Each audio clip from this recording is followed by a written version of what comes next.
So one of the things that a mecate, or if you tie your reins up in this manner, is it gives you a longer leading rein on some of your younger horses or less disciplined horses when you're riding in one hand,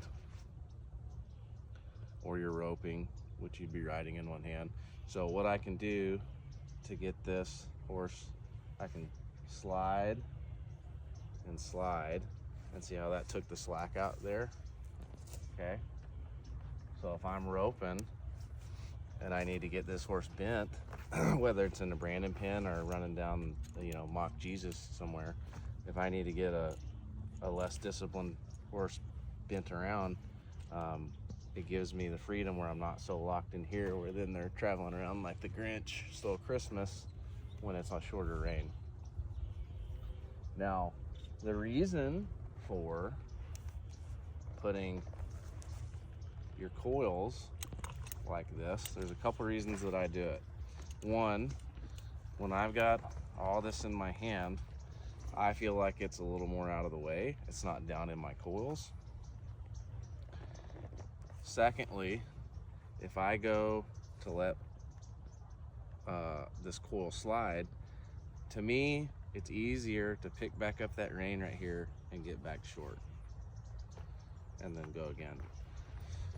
So that's all great unless you have a rope in your hand, right? Well, the alternative is my coils are down there. I have to reach all the way over my hand, sort through what's what, and I just like it right here for that reason. So secondly, you got a little more going on here when you're swinging your rope.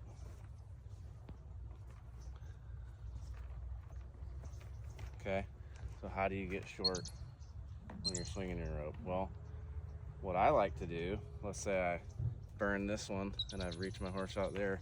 What I like to do, whether I've got something down at the fire or I'm still roping, I do one of those, okay? So it's a lot handier with that coil being above my forearm like that for me to reach down and grab it like that, versus it's down here. I've got to fish around, grab it. So sometimes I use that big thing that people like to run to help me out a little bit. Lastly, if you're kind of handy, usually you got enough time to reach down and readjust your reins. After you got something laid down, you can do it on the run. You can be running Mock Jesus and use your teeth.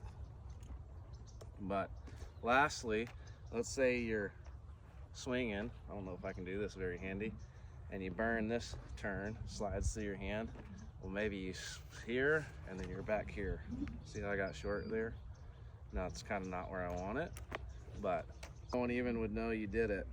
You have to change your swing. But the other wreck that I see is a lot of times people wear this because they want to cosplay, they want to dress their horse up, and they don't know the correct length of the reins here. And beginner ropers, they're not out here with the rope guiding their horse around, clearing their saddle horn. See, there's very less likelihood I'm going to get in this saddle horn. They're back here because their horse is running off, and then they've got all these coils that are really long. I've seen it where they've got real long coils. I don't know if you can see it, but let's just make believe that's the coil there. Real long, and then they're wooing their horse, and this coil is back here, their reins, and they'll go to dally and they'll get a coil down in their rein because they're trying to be here to slow down rather than up here.